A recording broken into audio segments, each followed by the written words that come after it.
and I'm waiting on some bike parts here, and they should. A lot of them are coming today to the post office here. That's why I had to make a special trip back to Salina, Ohio.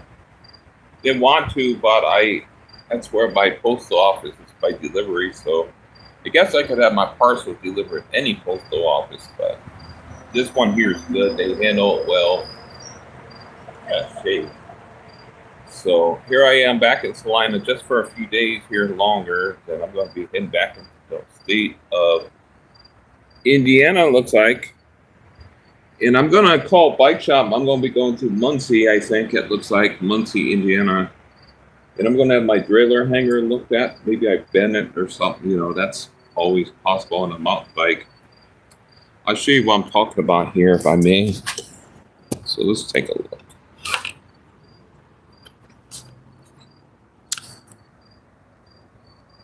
See what we got.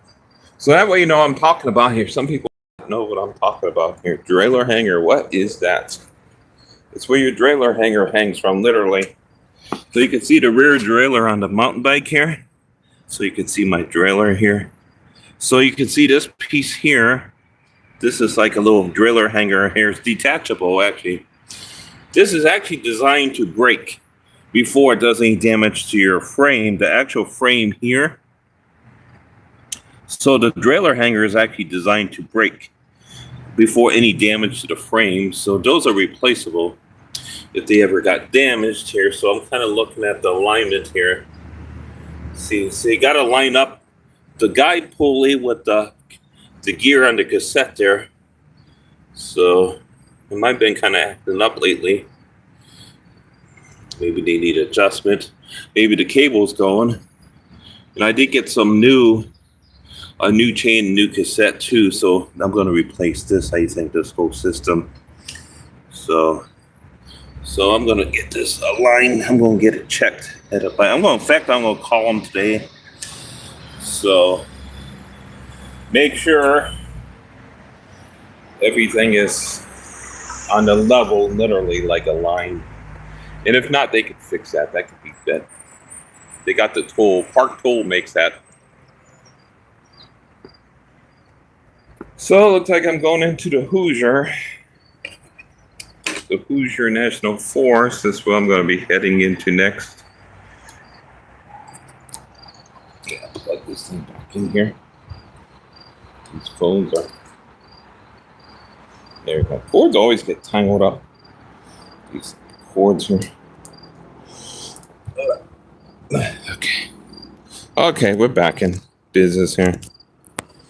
So.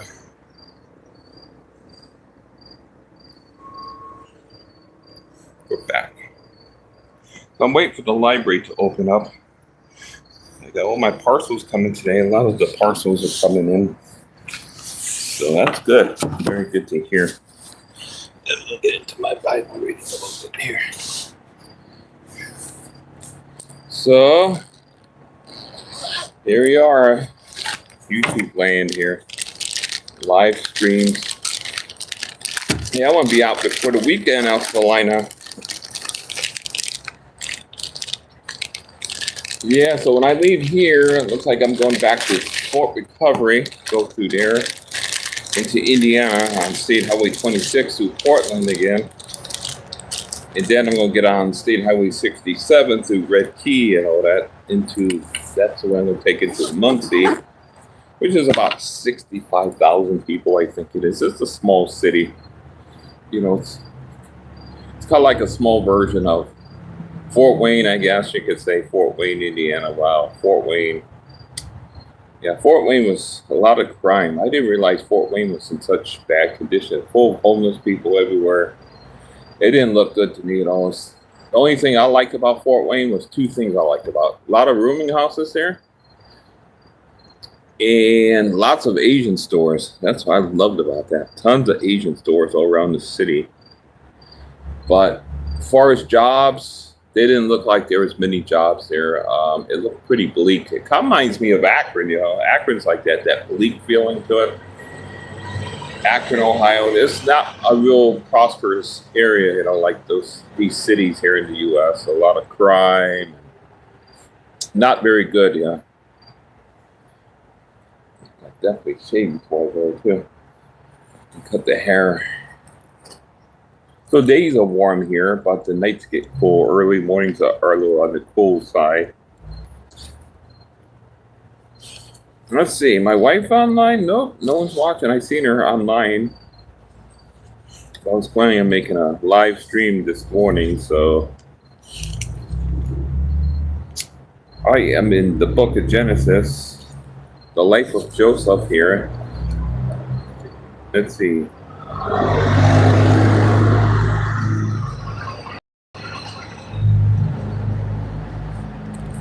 Let me see. Chapter 42. There was a famine in the land in all lands, and then Joseph's brethren are going to come down to Egypt there to buy some corn. Jacob, their father's going to send them here. So Joseph's already in Egypt. He was made second ruler in Egypt, second in command. Just only the Pharaoh on the throne was greater than he was. But so Joseph went from being a servant to Potiphar to being thrown into prison for 2 years, and then being brought out prison, he made into second in command of all Egypt, the land of Egypt. So let's pick up the story here, chapter 42 here. This is the book of beginnings, the book of Genesis. So maybe here, if I go up to 41 here, start at verse 53 to build some context here. And the 7 years of plenteousness that was in the land of Egypt were ended. And the 7 years of dearth began to come, according as Joseph had said. And the dearth was in all lands. But in all the land of Egypt there was bread because of Joseph. Joseph's the one who stored up the bread, though. It was Joseph's idea, And when all the land of Egypt was famished, the people cried to Pharaoh for bread.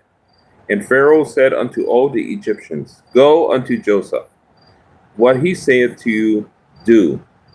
And the famine was over all the face of the earth. And Joseph opened all the storehouses and sold unto the Egyptians. And the famine waxed sore in the land of Egypt. And all countries came into Egypt to Joseph for to buy corn, because that the famine was so sore in all lands, it says. In 42 now when Jacob saw that there was corn in Egypt, Jacob said unto his sons, Why do ye look one upon another?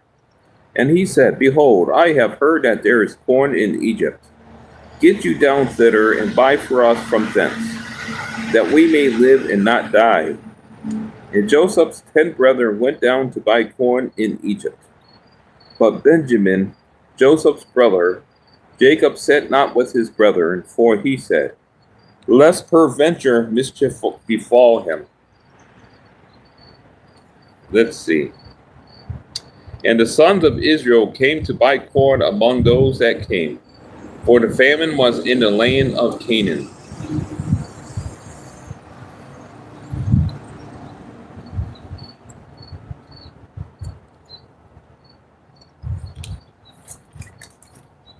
And Joseph was the governor over the land, and he it was that sold to all the people of the land.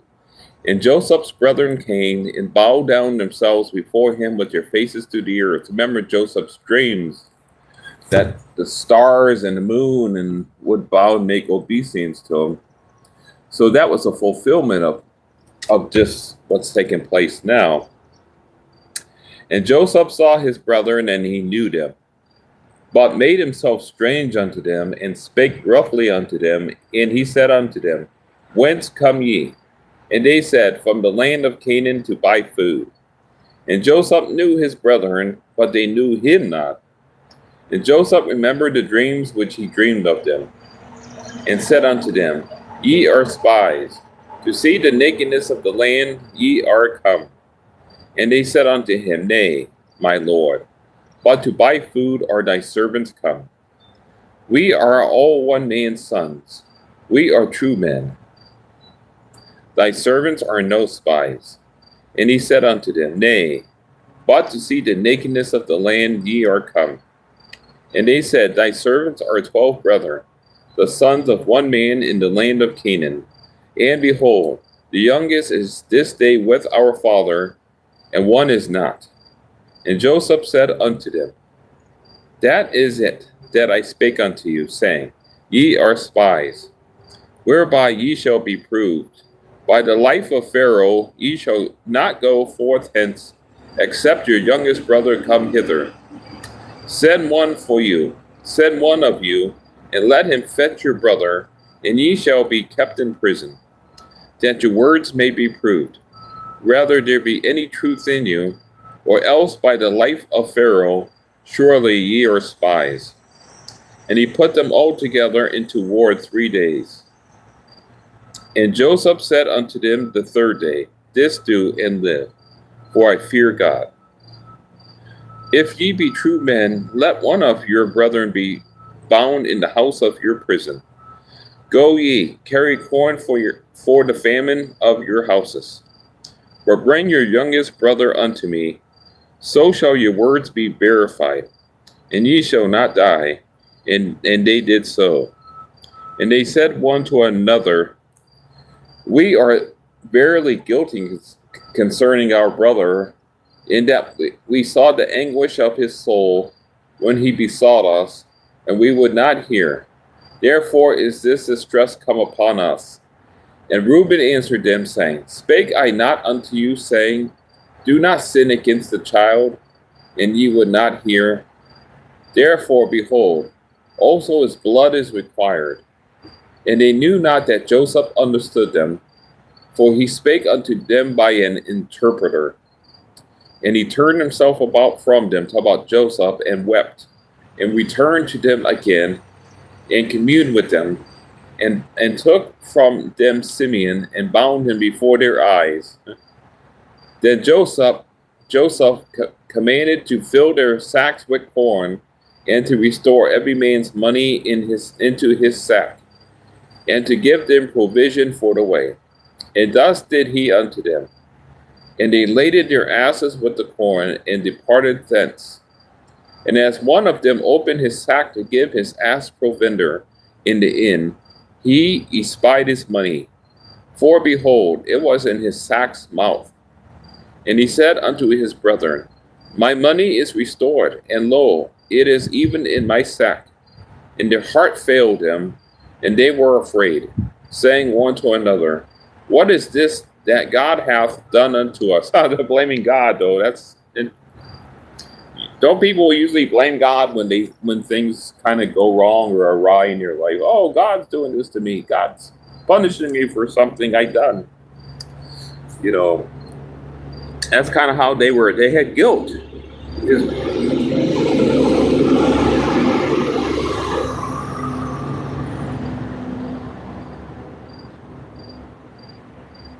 Okay.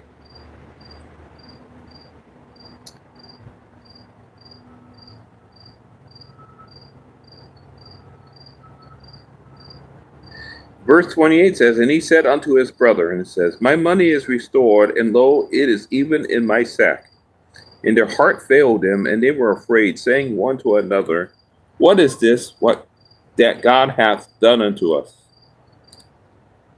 Isn't that something? I'm going to highlight that, because I guess it just kind of sticks out. So see there, God is somehow getting the blame, yeah.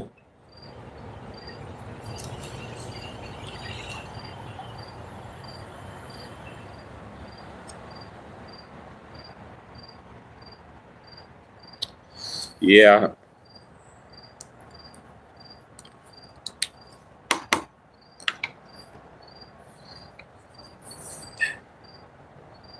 And they came unto Jacob their father unto the land of Canaan, and told him all that befell unto them, saying, The man who is the Lord of the land spake roughly to us, and took us for spies of the country.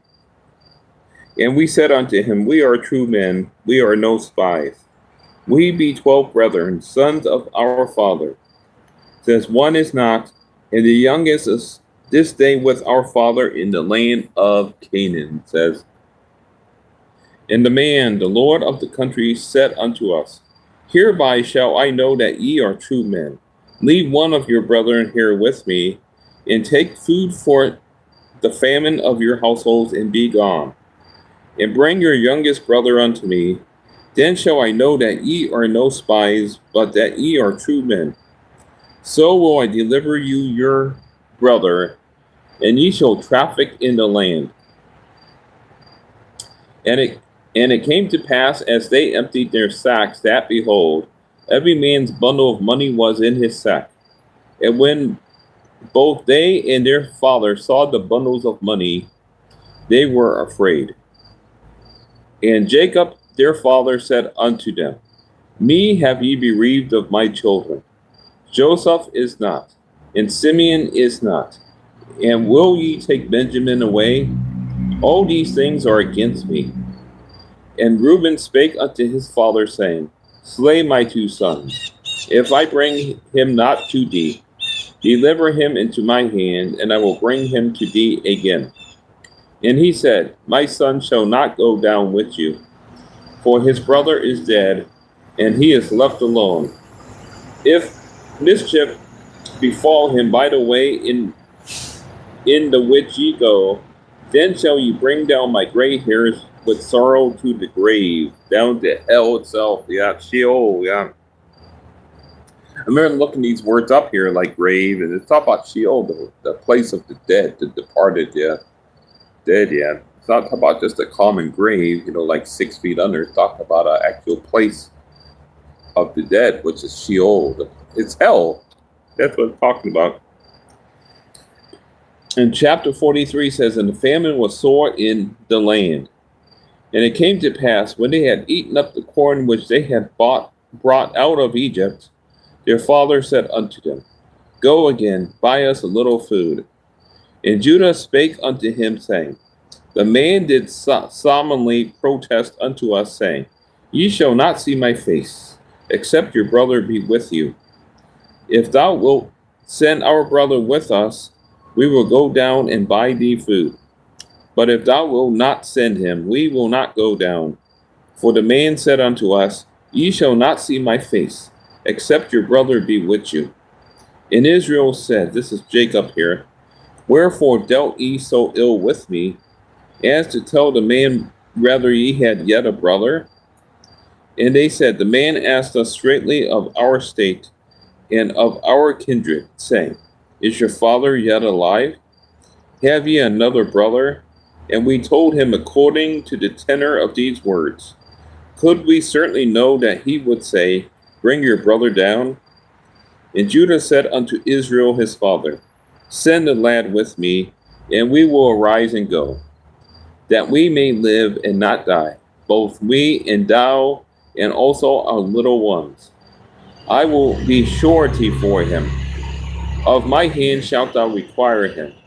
If I bring him not unto thee, and set him before thee, then let me bear the blame forever. For except we had lingered, surely now we had returned the second time. And their father Israel said unto them, If it must be so now, do this. Take of the best fruits of the land in your vessels, and carry down the man a present, a little balm and a little honey, spices and myrrh, nuts and almonds, and take double money in your hand. And the money that was brought again in the mouth of your sacks, carry it again in your hand. Peradventure it was an oversight. Take also your brother and arise, go again unto the man. And God Almighty give you mercy before the man, that he may send away your other brother and Benjamin. If I be bereaved of my children, I am bereaved. And the men took that present, and took double money in their hand, and Benjamin, and rose up and went down to Egypt, and stood before Joseph. And when Joseph saw Benjamin with them, he said to the ruler of his house, Bring these men home, and slay and make ready, for these men shall dine with me at noon.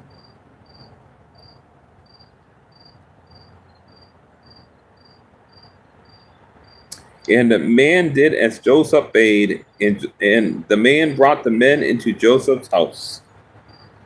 And the men were afraid, because they were brought into Joseph's house. And they said, because of the money that was returned in our sacks at the first time we are brought in, that he may seek occasion against us, and fall upon us, and take us for bondmen and our asses. And they came near to the steward of Joseph's house, and they communed with him at the door of the house, and said, O sir, we came indeed down at the first time to buy food. And it came to pass, when we came to the inn, that we opened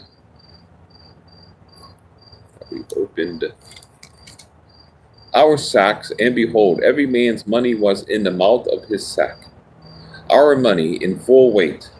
And we have brought it again in our hand. And other money have we brought down in our hands to buy food. We cannot tell who put our money in our sacks. And he said, Peace be to you. Fear not. Your God and the God of your father hath given you treasure in your sacks. I had your money. And he brought Simeon out unto them.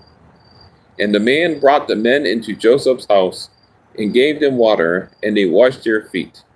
And he gave their asses provender. And they made ready the present against Joseph came at noon, for they heard that they should eat bread there. And when Joseph came home, they brought him the present which was in their hand into the house, and bowed themselves to him to the earth. That's verse 26 here. And he asked them of their welfare, and said, Is your father well? The old man of whom ye spake, is he yet alive? And they answered, Thy servant our father is in good health. He is yet alive. And they bowed down their heads and made obeisance. And he lifted up his eyes and saw his brother Benjamin, his mother's son, and said, Is this your younger brother of whom ye spake unto me? And he said, God be gracious unto thee, my son.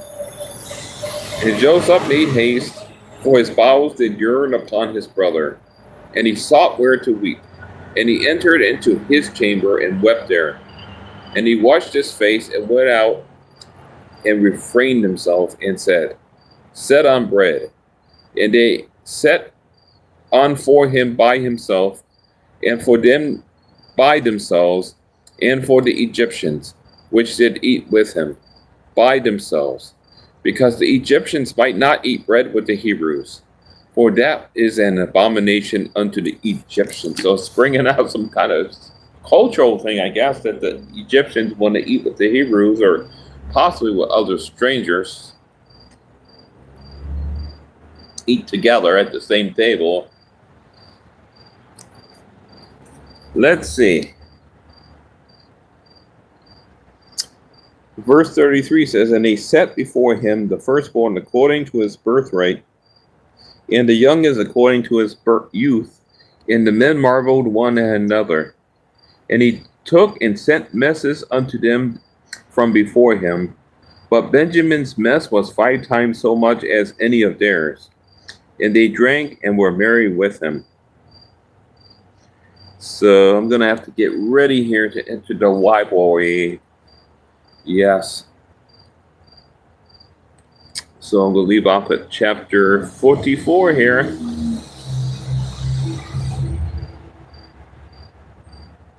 So here's the brothers of Joseph with feasting with him, having lunch with him, a meal together. Okay. I got this persistent cough too. I don't know what I got. It's continuously laggy cough. I don't know if it's allergies or just sickness or just awful. But it is with me. It's part of my life here. Okay, so that's it here. I gotta fix my one wheel too. Put a spoke in there to retrue it. So today I'm gonna probably walk to the postal office and get my My pump should be coming in. My pedals, I think, are coming in tomorrow. And my tires are on their way. I had to order a set of tires. I mean, I'm going to use these tires today. Totally wore out, but I'm gonna. I did get an extra set of tires, so I'm just kind of preparing myself, for the big trip. All right, so that's it here in Salina, Ohio. Thank you for watching again, dear viewers.